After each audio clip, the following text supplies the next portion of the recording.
Hello everyone, this is Hugo from MRJ-Laser. Today we are going to have an amazing test that we are going to clean the painting from the car.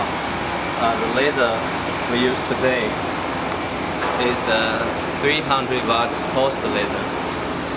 So let's start test today.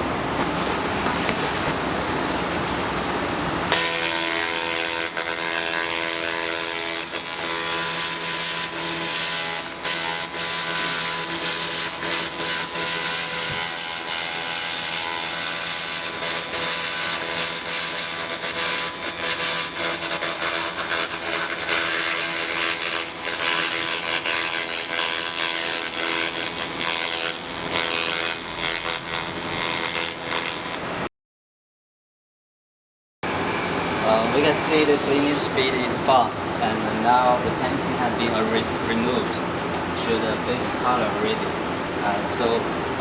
Now we only need to do some simple treatment, and we can repaint the car again.